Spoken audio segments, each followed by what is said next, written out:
My name is Ethan, and the day my wife said the words, "I can't stand him anymore," was the day my world cracked open. There's a moment, like the split second before a glass hits the floor, when you know everything is about to change, but you're powerless to stop it.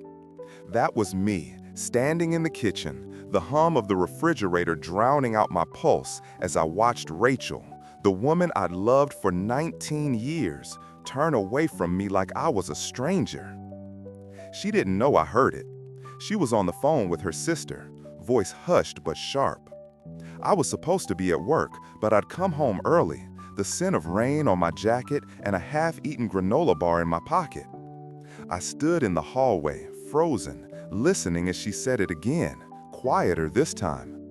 "I can't stand him anymore, Jess. I really can't."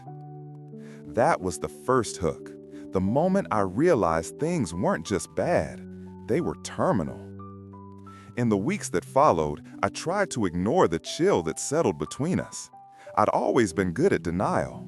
I poured myself into work, into small talk at dinner, into pretending that if I just tried hard enough, she'd snap back into the woman who used to touch my arm in the supermarket and laugh at my terrible jokes. But she was gone, and I was left with the echo of her words tumbling around my skull. Our fights grew sharper, our silences longer. I watched her from the corner of my eye, tracing the lines of her face, searching for something familiar. Even the way she moved was different, her steps light, like she was always ready to run. I started noticing things, the way she'd flinch if I reached for her hand, the way she locked her phone and tucked it under her pillow at night. Then came the GPS history. I'm not proud of it. I wish I could say I was above snooping, but desperation is a hell of a drug. One night, after Rachel fell asleep, a sleep so deep it felt deliberate, I picked up her phone. My hand shook as I navigated to the GPS history. I expected nothing. Maybe a trip to the pharmacy, the grocery store, her sister's place, normal things. Instead, I saw something else. Every Thursday, nearly to the minute, Rachel's phone mapped a route to the same address, out of town, 30 minutes away.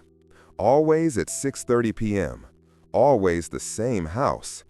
I stared at the screen, my heart pounding so loud I was sure she'd wake up and catch me. My mind raced. Was it a friend? A therapist? I Googled the address. It belonged to a man named Daniel Wren. I didn't know him. I didn't want to know him. The hook tightened. A new question. Why was she visiting Daniel every week? Why hadn't she told me? The next morning, I couldn't look at her. My coffee tasted like mud. I watched her pack up her laptop, her eyes darting anywhere but at me. She left with a breezy, "I'll be late tonight, don't wait up," and I felt the urge to scream, to demand answers, but I didn't. Instead, I followed her. I waited an hour after she left, then got in my car and drove. My hands gripped the wheel so hard my knuckles turned white. Rain streaked the windshield.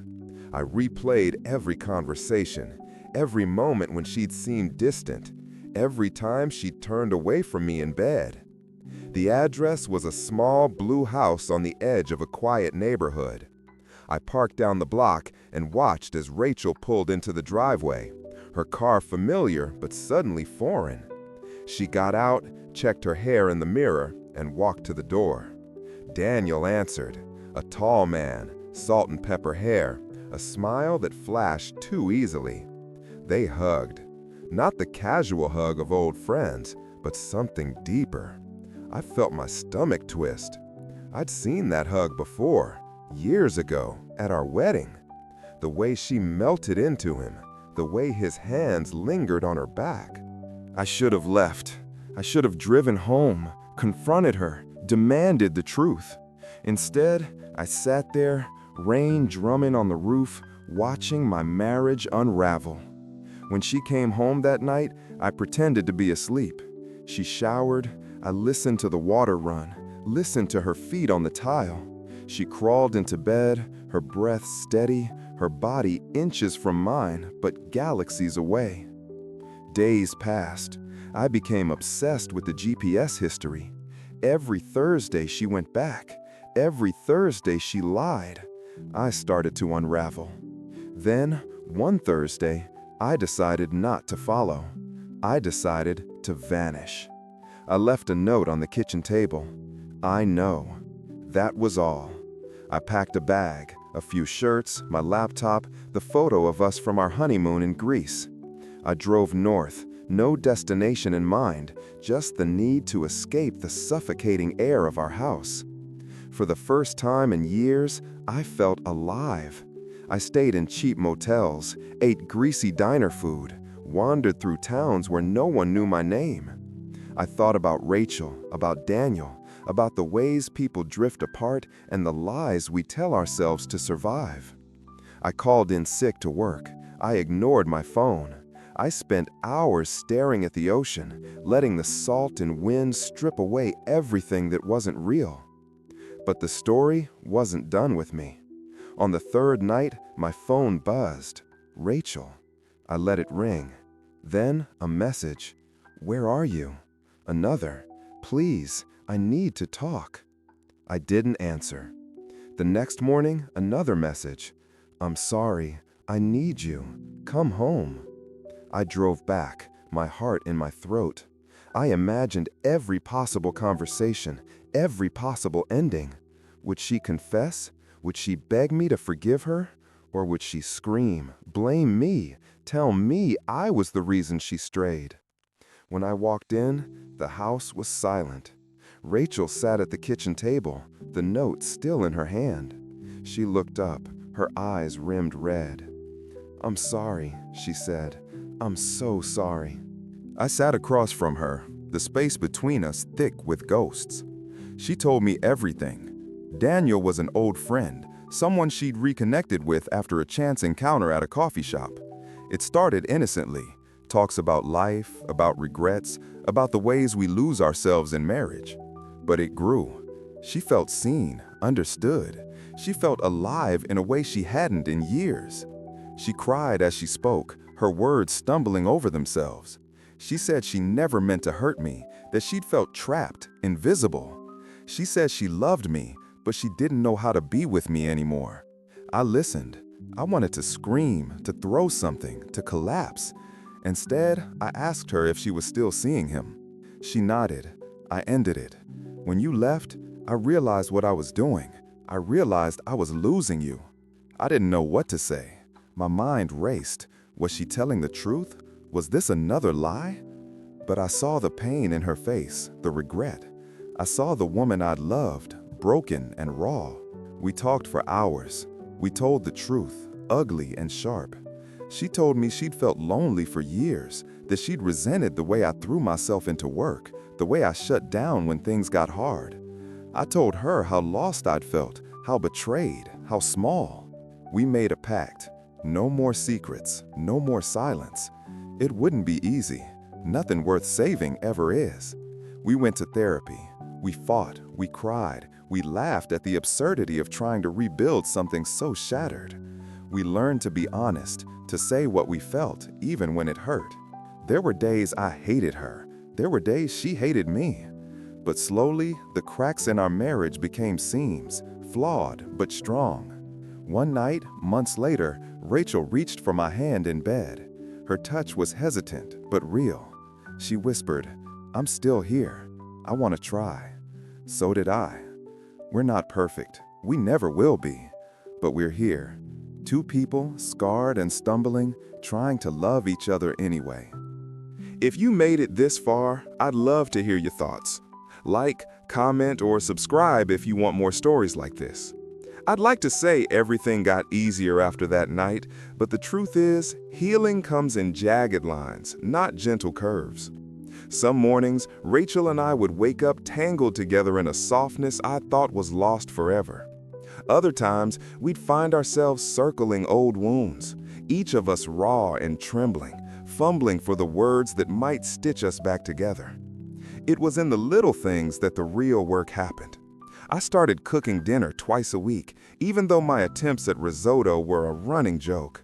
Rachel, who always used to retreat behind her phone after work, began sitting with me in the kitchen, sharing stories from her day, letting me in again, piece by piece.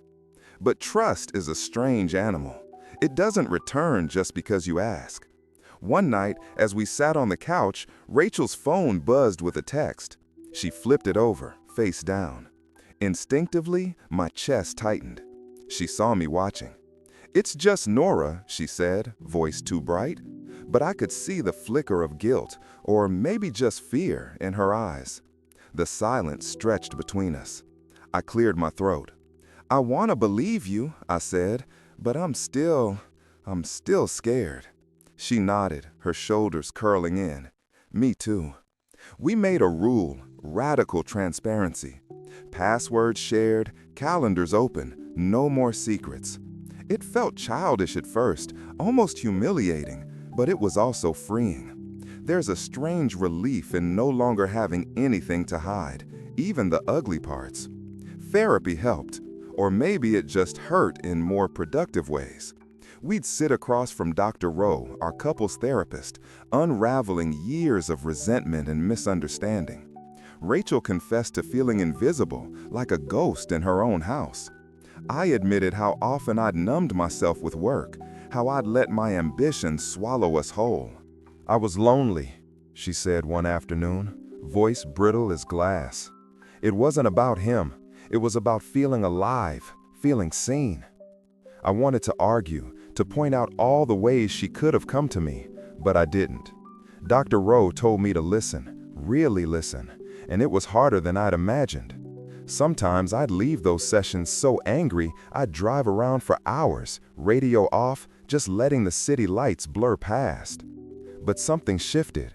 One night, as we lay in bed, Rachel reached out and ran her fingers over the inside of my wrist, tracing the veins there.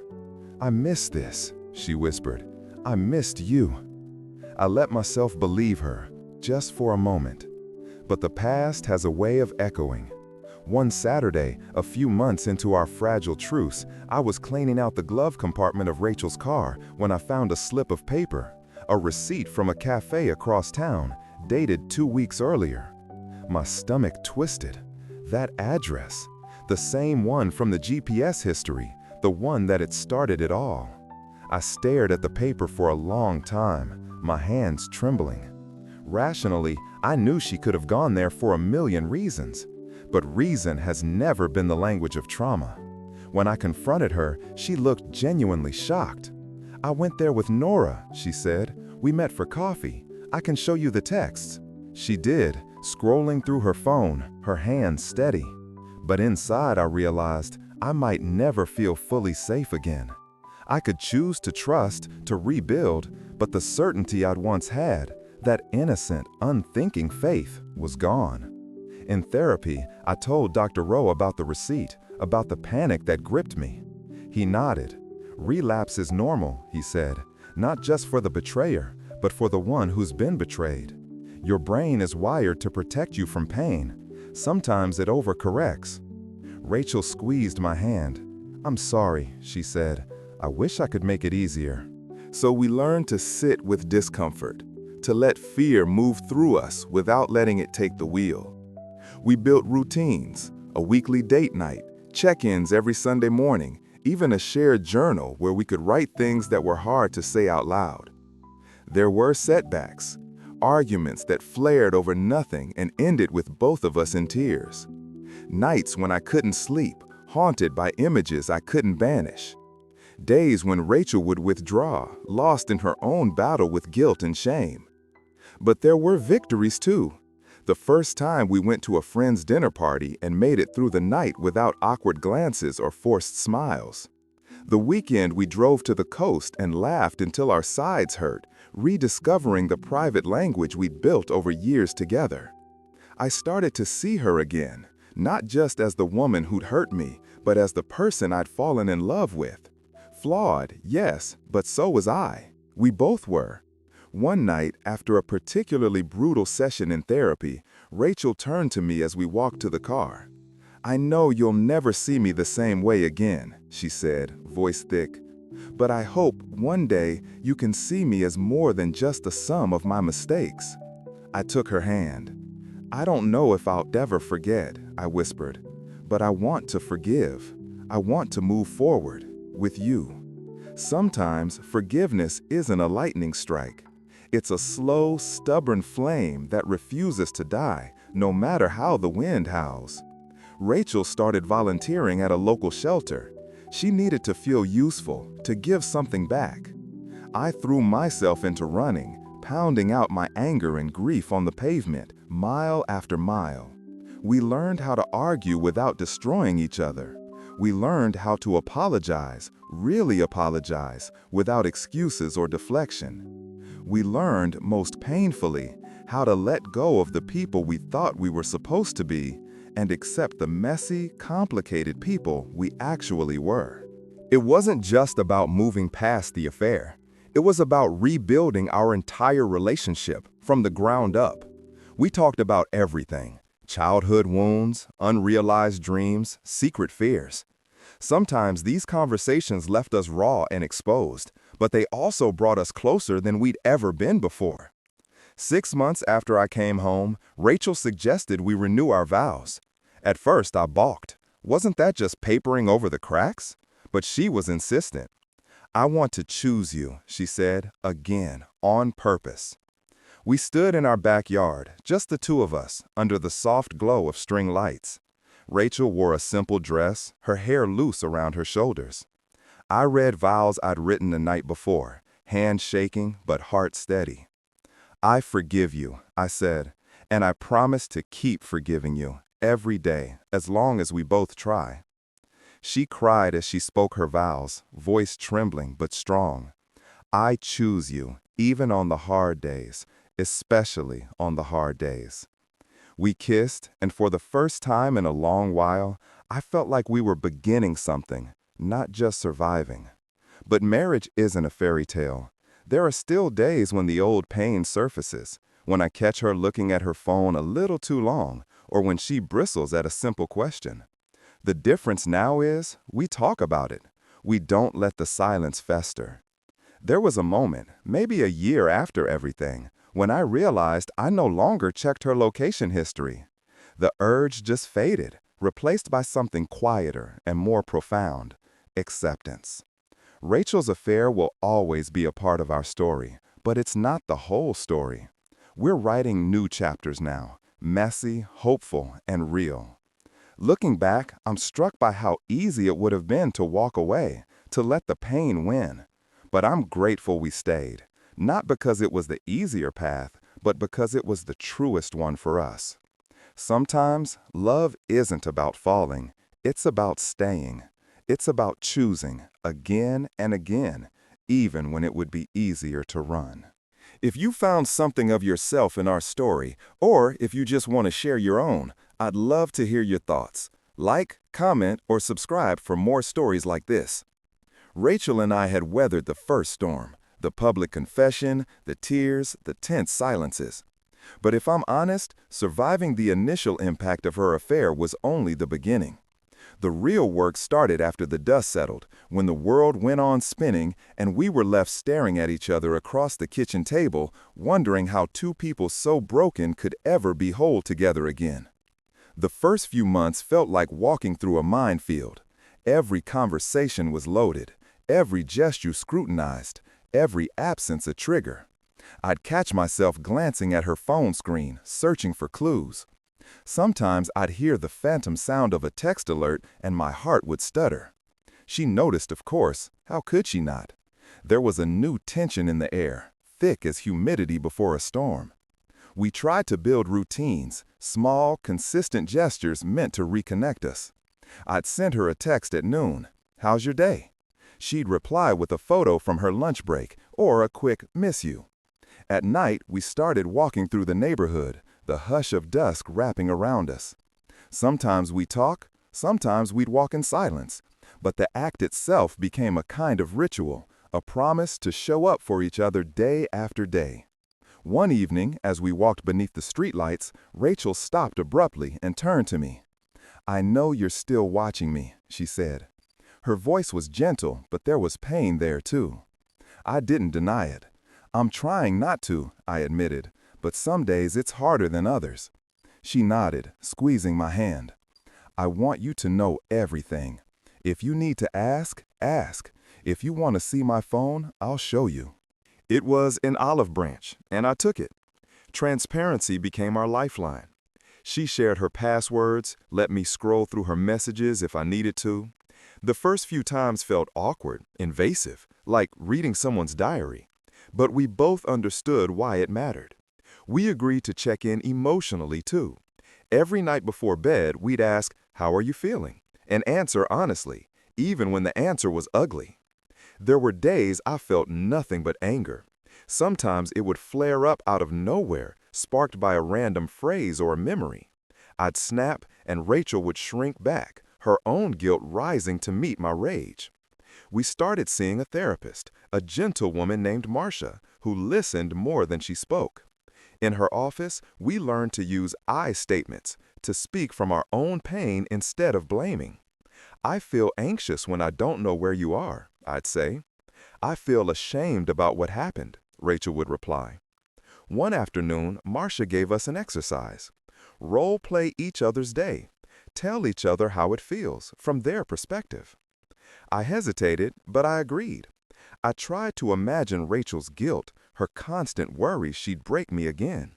She tried to imagine my suspicion, the way my mind spun scenarios late at night. For the first time, we truly saw each other's wounds, raw, unfiltered, and real. Trust, I learned, wasn't a switch you flipped. It was a garden, and every day you had to tend it, pulling weeds, planting seeds, hoping for rain. Sometimes it felt futile. Other days I'd catch a glimpse of new growth. The way she'd reach for my hand without thinking, the sound of her laughter during dinner, the warmth in her eyes as she told me about her day.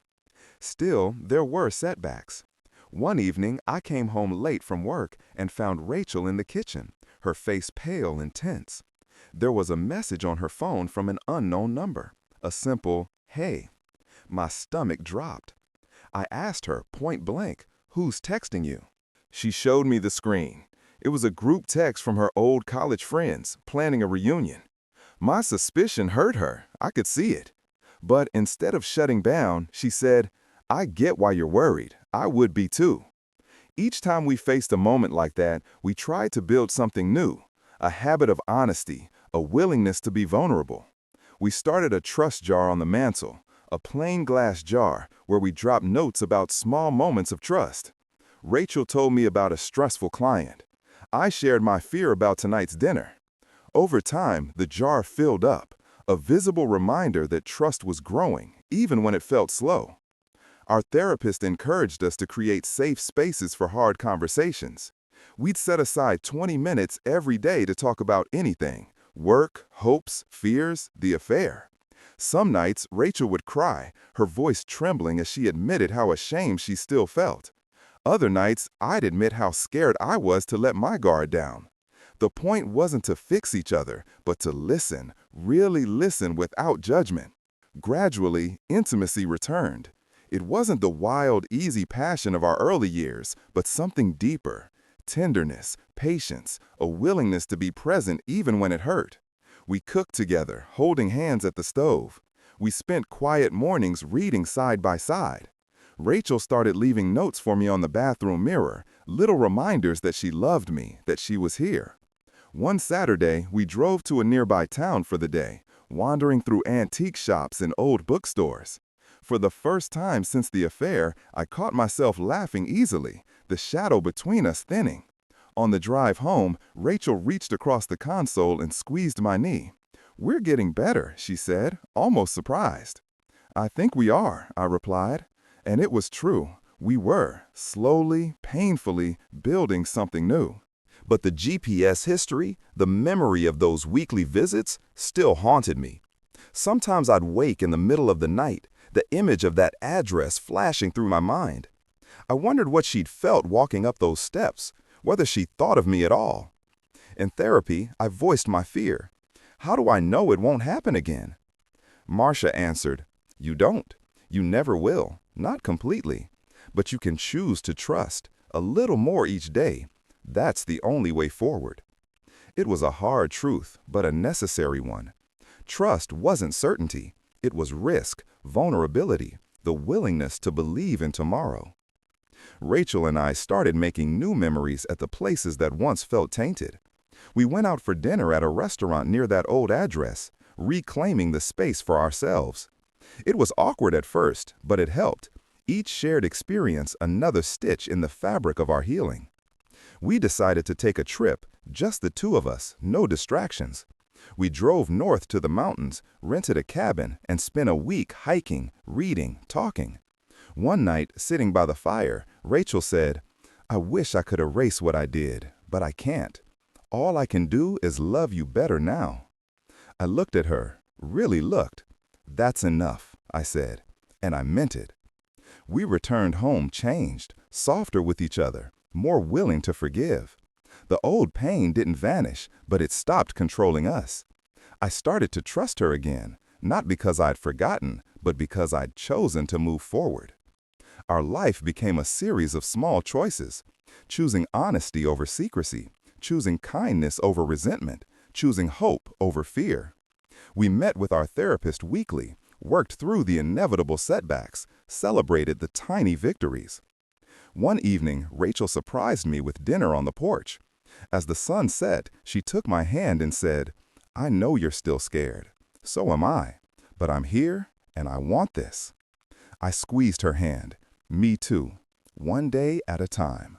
We started volunteering together at a local shelter, helping couples in crisis. Sharing our story, hearing theirs, reminded us we weren't alone.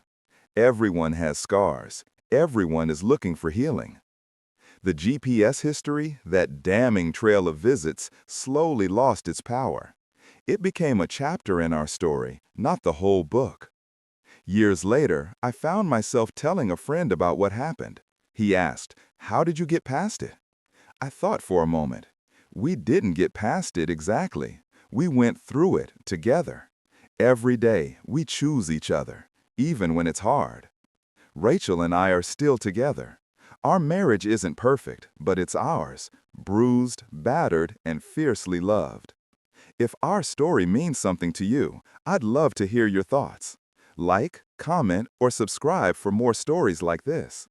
We kept moving forward, but the memories had a way of surfacing unexpectedly. Sometimes in the quiet moments when Rachel and I sat together, sometimes in my dreams, sometimes in the way I'd flinch when she was 5 minutes late or laughed at a text I couldn't see. The GPS history was long deleted, but the address, the one she'd visited every week for months, still haunted me, like a shadow at the edge of my mind.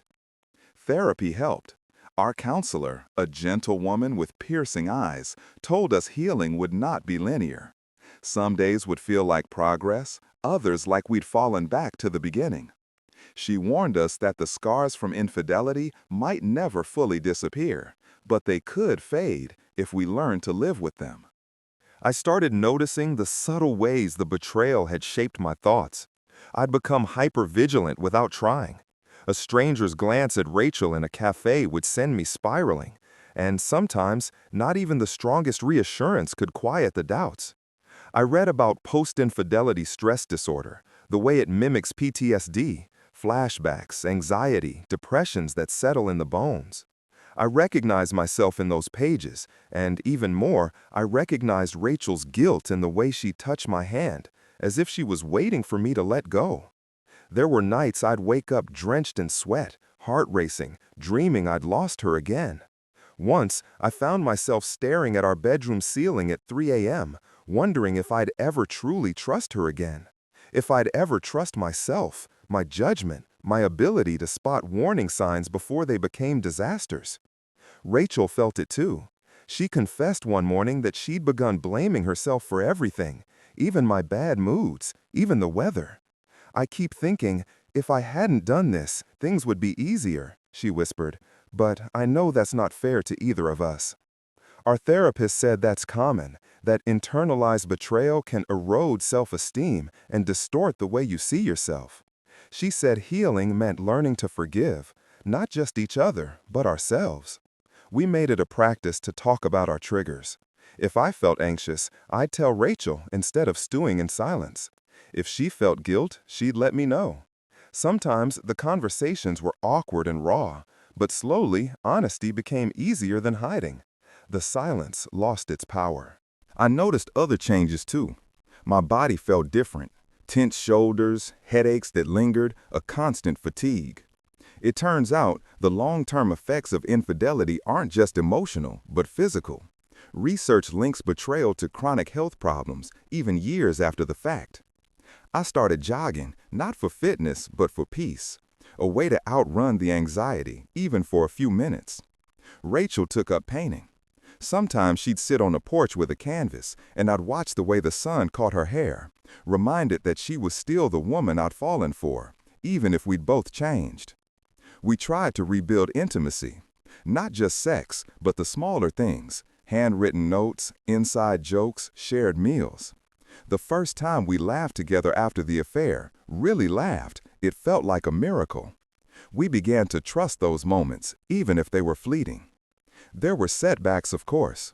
I'd get triggered by something trivial, a missed call, a business trip, and suddenly the old paranoia would flare up. I'd have to remind myself that our relationship had changed, that Rachel had changed, and so had I. Sometimes the fear felt like a third person in the room, but instead of ignoring it, we learned to name it, talk about it, shrink it down to size. Rachel asked me once, "Do you think you'll ever forget what happened?" I shook my head. No, but I think I'll learn to live with it. I think we both will. We spent weekends with friends, went hiking, tried new restaurants. Life returned, not as it had been, but as something new, rough-edged, but real. Our marriage wasn't what I'd imagined when we were young, but it was honest. There was no more pretending, no more hiding behind perfect pictures. Sometimes I'd catch Rachel watching me, searching my face for signs of pain. I'd smile, and she'd smile back, a little tentative, a little hopeful. We were learning, every day, to choose each other again. The long-term effects of infidelity are complicated. They touch everything, how you love, how you trust, how you see yourself. But I discovered something surprising. Healing isn't about erasing the past, but accepting it. We became stronger, not despite the betrayal, but because we faced it together. We're still here, still growing, still stumbling, still loving, and that's enough. If you've felt any of this, or if you just want to share your own story, I'd love to hear your thoughts. Like, comment, or subscribe for more stories like this. If this story resonated with you, drop a comment and hit like. It really helps the channel. And subscribe for more true stories.